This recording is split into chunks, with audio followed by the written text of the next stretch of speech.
My daughter called me a leech living off their success in the $2.1 million home I paid for in cash.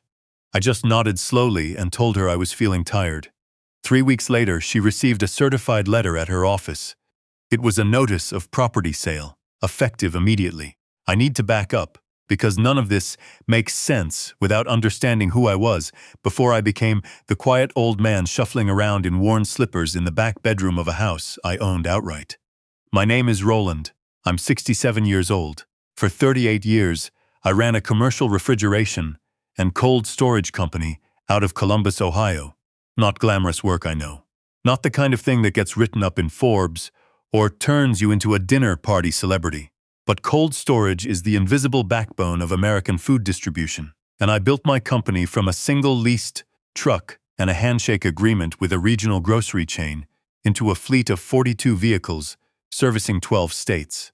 I negotiated contracts with Kroger, Cisco, and regional hospital networks.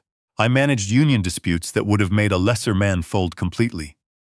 I did it all while raising 2 kids after my wife Carol passed from a brain aneurysm when our daughter Becca was 9 and our son Trent was 6. I raised them alone. I want you to understand what that actually means. It means I coached Becca's soccer team on Saturday mornings and then drove 4 hours to Cincinnati for a supplier meeting on the same afternoon. It means I learned to braid hair from a YouTube tutorial at 11 o'clock at night after getting home from a client dinner. It means I missed things: school plays, birthday parties, Trent's first varsity football game, and I carried the guilt of those absences like stones in my chest for years. But I also made sure they never went without. I paid for Becca's college tuition in full, twice, once for her undergraduate degree at Ohio State, and once for her MBA at Northwestern. I covered the down payment on her first condo. When she married her husband Weston 6 years ago, I paid for the entire wedding without being asked.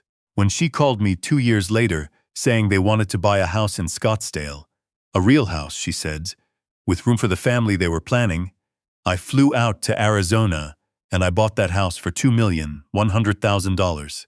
I paid cash. I put the deed in a holding company I'd been using for real estate investments for 20 years, a quiet LLC called RH Capital Partners. I told Becca the house was hers. I never explained the legal structure because, at the time, I genuinely believed it didn't matter. I believed that because I trusted my daughter completely. That was my first mistake. I moved to Scottsdale after I sold my company 18 months ago. The buyer was a private equity group out of Dallas that had been circling my business for 3 years. The final number was $11 million, significantly more than I'd expected when we opened negotiations. I was 65, financially set for several lifetimes, and completely, utterly alone. Carol had been gone for 22 years. Trent had moved to Portland with his girlfriend, and we talked maybe once a month. And Becca had been calling me every Sunday for the past year, asking when I was finally going to slow down, telling me I'd earned the right to rest, saying there was plenty of room in Scottsdale and that she and Weston wanted me close. She said it would be good for their daughter Haley to grow up knowing her grandfather. So I came. I packed up the Columbus house, sold most of the furniture, donated the rest, and I drove southwest into the desert with 2 suitcases and a framed photograph of Carol on the passenger seat. The guest suite was beautiful. I'll give them that. It had its own bathroom, a small sitting area, and a sliding glass door that opened onto a private section of the back patio. Becca had put fresh flowers on the nightstand when I arrived. She hugged me at the door and said, "I'm so glad you're here, Dad." Weston shook my hand and smiled. I believed them. I was 65 years old, and I believed them like a man who had never once learned to read the fine print of his own family. The unraveling didn't happen all at once. That's never how it works. It happens the way water damage works: invisible, slow, spreading through the walls until one day you press your hand against something that looks solid and it crumbles right through. I started noticing things around month 4. Small things at first. The way Weston went quiet whenever I walked into the room where he was working. The way Becca would stop a conversation with a sudden bright smile and change the subject. I'd offer to take Haley to the park or pick her up from school, and Becca would say, "Oh, that's okay, Dad, we've got it covered," in a tone that felt less like gratitude and more like management. like I was a complication to be handled. Then the money conversation started. They were casual at first. Weston mentioning that his architecture firm had hit a slow quarter, Becca saying something vague about costs. I offered to help. Of course I did. I wired Weston $40,000 to cover payroll at his firm during what he described as a temporary cash flow gap. I paid Haley's private school tuition directly to the school when Becca said the automatic payment had failed. $12,000 for the year. I paid it without a second thought. What I did not know, what I had absolutely no reason to suspect, was that Weston's firm was not experiencing a slow quarter. It was imploding. 3 of his largest contracts had fallen apart simultaneously after a client filed a complaint with the Arizona Contractors Board over a commercial project that had gone sideways. The complaint triggered an investigation. The investigation triggered the withdrawal of 2 other clients who didn't want the liability exposure.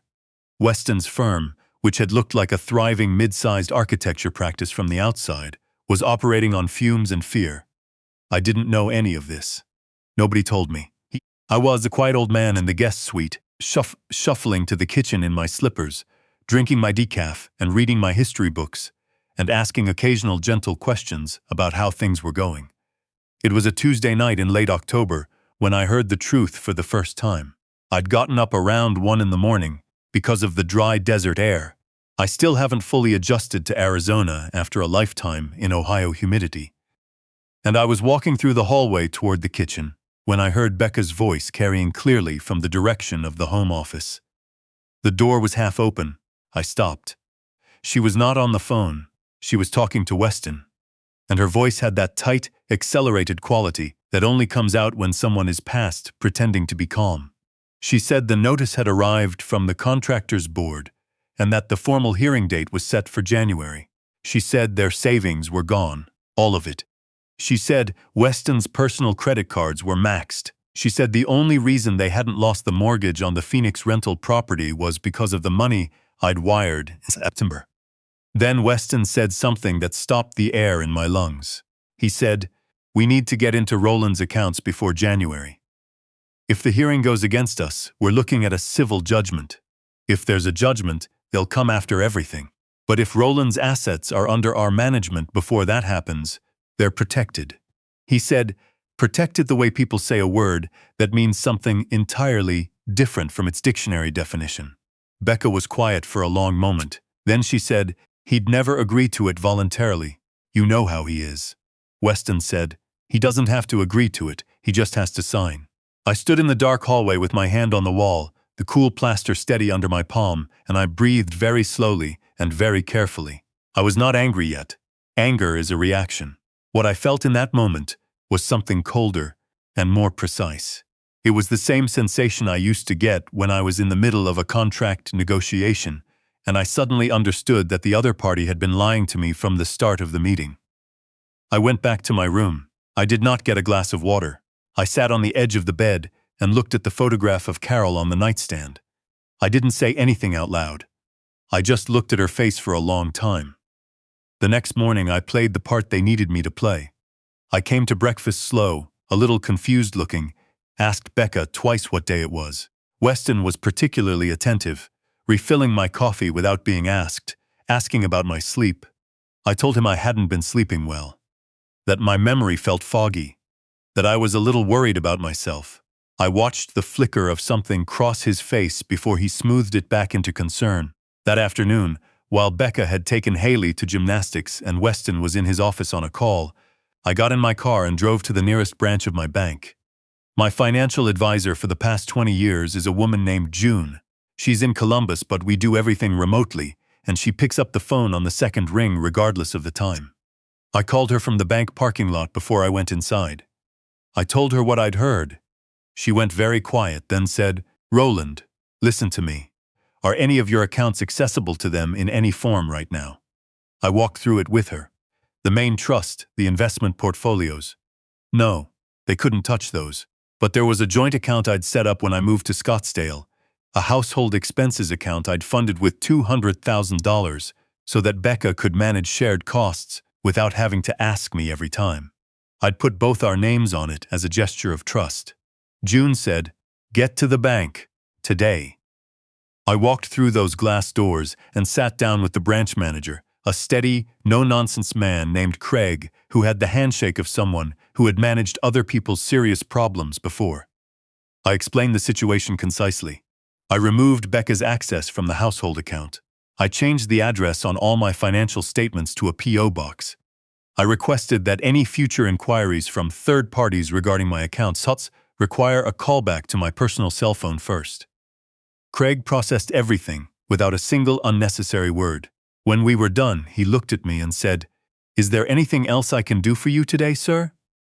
I told him there was one more thing. I asked him to print me a complete transaction history of the household account going back 12 months. I sat in my car in that parking lot for 45 minutes reading through the printout. Most of the charges were ordinary. Utilities, groceries, household supplies. But there were 6 transfers I didn't recognize. They were routed to an entity called Meridian Design Group. I pulled out my phone and searched the name. Meridian Design Group was listed in the Arizona Secretary of State Business Registry as an active LLC. The registered agent was Weston. He had been transferring money out of our household account into his own shell company for 8 months. The total was $63,000. Not the full $200,000, but enough to tell me exactly what kind of man I was dealing with. I called June back. I told her what I'd found. She told me to call an attorney immediately. She had a name ready, a woman named Barbara Stokes, who had an estate and asset protection practice in Phoenix, and who June described as formidable. I called Barbara from the parking lot and she answered herself, which told me something about the kind of attorney she was. I told her I needed an emergency appointment. She said she could see me the following morning at 7:30. That evening I came home and ate dinner with Becca and Weston and Haley like nothing had changed. Haley told me about a routine she was learning in gymnastics, something with a cartwheel sequence she kept getting wrong, and I listened to every word of it. I asked her to show me the hand positions. She jumped up from the table and demonstrated in the kitchen, and Becca laughed, a real laugh, the kind I recognized from when she was a little girl, and for a moment the pain of what I now knew cut through me so cleanly that I had to look down at my plate. I loved my daughter. I want to be absolutely clear about that. The man sitting in that chair, planning what came next, was not a man who had stopped loving his child. He was a man who had accepted, with a grief that went very deep, that his child had chosen a path that made what came next necessary. Barbara Stokes met me at the door of her office at 7:29 the next morning. She was, perhaps 55, with close-cropped silver hair and the kind of direct eye contact that tells you immediately that this person does not waste time on softening language. I laid out the entire situation in 18 minutes, including the conversation I'd overheard, the shell company transfers, and my concerns about what Weston had meant when he said I only needed to sign. Barbara asked 2 questions: whether I had any documentation of the transfers to Meridian Design Group, and whether the house in Scottsdale was in my name or in an LLC. I slid the bank printout across her desk, and I told her about RH Capital Partners. She looked at me for a moment, and I saw the calculation happen behind her eyes. "They don't know," she said. It wasn't a question. "They've never asked," I said. Becca assumed. I never corrected her. Barbara nodded slowly, the way someone nods when a problem they were expecting to be complicated has just revealed itself to be simpler. "Then we have room to work," she said. Over the next 3 days, Barbara moved with a speed and efficiency that reminded me of my own best people at the height of the company. She drafted the paperwork to transfer my remaining liquid assets into an irrevocable trust with an independent trustee, a structure that would make it legally impossible for anyone holding a power of attorney to access those funds without a court order. She contacted a real estate broker she worked with regularly regarding the Scottsdale property. She told me the market was favorable, that a cash buyer could be found quickly, and that because RH Capital Partners held the deed outright with no mortgage, the transaction could close in under 3 weeks. I told her to list it. Meanwhile, I kept playing my role at home. I let myself seem more confused than I was. I misplaced my reading glasses with theatrical frequency. I repeated questions I already knew the answers to. Weston was growing visibly impatient with the performance even as he worked to hide it. which told me the timeline in his head was tightening. The ask came on a Thursday evening, 8 days after I'd visited the bank. Becca came to the door of my suite just after 9. She was holding a mug of chamomile tea, which she set on the side table next to me, with a smile that was warm on the surface and frightened underneath. She sat on the edge of the small chair across from me and folded her hands in her lap. She told me that she and Weston had been talking, that they were worried about me, that they'd noticed I seemed to be having some trouble with my memory, and they didn't want me to be dealing with the stress of managing finances on top of everything else. She said Weston had worked with an attorney, the family's attorney, she called him, who had prepared a straightforward document, just a financial power of attorney, standard language. It would let them handle my accounts so I could rest without worrying. She put the document on the coffee table in front of me. It was 11 pages. I picked it up with hands that I allowed to tremble slightly, squinting at the text, murmuring that the print was very small. Becca watched me with an expression caught between guilt and calculation. I could see both clearly, and seeing them together, in my daughter's face, was the loneliest feeling I have experienced since Carol died. I told Becca I appreciated her concern more than she knew. I told her I was tired and would look at the papers in the morning when my eyes were fresher. She started to say something about timing, about a processing window at the bank, but I had already set the documents aside and closed my eyes and said good night in the voice of a man who was already half asleep. She left. I waited until I heard her footsteps reach the far end of the hallway. Then I opened my eyes, picked up the document, and read every word of it in under 12 minutes. It was not standard language. It was not a limited arrangement. It was a sweeping authorization that granted the appointed agents, Weston and Becca jointly, full authority to liquidate assets, redirect income streams, and make housing decisions on my behalf, including, buried in subsection 7 say, the authority to arrange for my placement in a residential care facility if they determined it to be in my best interest. They were going to take my money and put me somewhere. I couldn't cause problems for them. I set the document back on the table with the same calm I'd used when I'd read bad contracts in my business days. Then I turned off the lamp and sat in the dark for a while, letting the silence be what it was. The following morning, Barbara called me at 6:45. She told me the buyer had been found, a real estate investment firm based in Tempe that specialized in high-value residential acquisitions had offered $2,050,000 in cash. They wanted to close in 18 days. She asked if I wanted to proceed. I said yes. I told Barbara one other thing. I told her about the $63,000 transferred to Meridian Design Group from the household account. She told me that constituted financial elder abuse under Arizona statute, and that she had a colleague, an attorney named Warren, who handled exactly these cases, who would want to review the documentation. I told her I wanted to meet with him. That weekend, I took Haley to the park by myself. Becca almost stopped us at the door, then seemed to catch herself and let it go. Haley and I walked to the playground 3 blocks away, and she spent 40 minutes on the climbing structure while I sat on a bench in the warm November sun and watched her. She came and sat next to me at one point and asked if I was okay because I looked kind of serious. I told her I was just thinking. She nodded and said thinking was good, and then ran back to the climbing structure, and I sat there with the Arizona sun on my face and made myself remember every detail of that moment very carefully. 10 days later, a certified letter arrived at the house addressed to Becca. I was upstairs when she opened it. I know because I heard it. The silence first, then her voice, sharp, high, calling for Weston. I heard his footsteps on the stairs, then both their voices together, the words blurring with distance but the tone unmistakable. Then quiet. Then Becca's footsteps coming toward the guest suite. She didn't knock. She pushed the door open with both hands. I was sitting in my reading chair with a book open in my lap. I looked up. Her face was the color of the paper she was holding. She said, "What is this?" Her voice shook. I set the book down. I looked at my daughter and I let myself be entirely present and entirely clear, because she deserved at least that much honesty. The confused old man was gone. I straightened in my chair, and I spoke at a normal volume and at a normal pace, and I did not pretend to search for words. "It's a notice of property sale," I said. "The house has been sold. The new owners take possession in 8 days. I'll be moving to a rental property I've arranged nearby, and a moving company will come for my things on Thursday. Becca stared at me. I watched her trying to find the version of me she'd been managing, the slow, forgetful, sighing man in the worn slippers, and failing. "You can't sell this house," she said. "This house is ours. You gave it to us." "I paid for it," I said.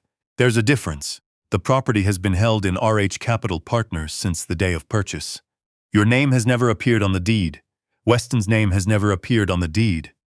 I've spoken with an attorney, and the sale is entirely legal." She took a step into the room. "Dad." Her voice cracked on the word. "Dad, please. You don't understand what's happening. Weston's business. We're in trouble. We needed help. We were going to pay back everything. I swear to you." "I know you're in trouble," I said. "I've known for a while. I also know about Meridian Design Group." I watched her face change when I said that name. "I know about $63,000. I know about the financial power of attorney that wasn't designed to protect me. And I know that you've been hoping I was confused enough to sign it before I figured any of this out." The words landed. She didn't deny them. That, in a way, was the hardest part. Not an explosion of denial, but just a slow, terrible collapse of her expression, like a structure giving way. Weston appeared in the doorway behind her.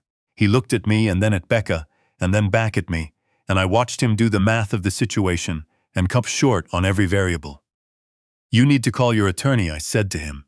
"Not the one who drafted that power of attorney document. Someone who handles financial elder abuse cases, because that's what you're going to need." I looked at Becca again. "You have 8 days. I'm sorry that it's not more." I stood up from the chair and walked to the window and looked out at the backyard, where the afternoon light was doing something beautiful with the desert landscaping. Behind me I heard Becca say something, her voice very low, and I heard Weston answer, and then I heard them leave the room. I stayed at the window for a long time. The 8 days were not quiet. Becca tried twice more to reach me, once through tears and once through anger, and I listened to both, without trying to defend myself, because there was nothing left to defend. Weston called a number I didn't recognize from my phone history, and I let it go to voicemail. Barbara's colleague Warren filed the civil complaint regarding the Meridian Design Group transfers, and the contractors' board hearing regarding Weston's firm proceeded in January as scheduled. The board found against him. The firm folded before spring. I don't take any satisfaction in that, and I want to be precise about it. I didn't try to destroy Weston's business. The business destroyed itself. I simply stopped absorbing the collateral damage. I moved into a rental house in North Scottsdale, a quiet 2-bedroom place with a small courtyard and a lemon tree in the backyard.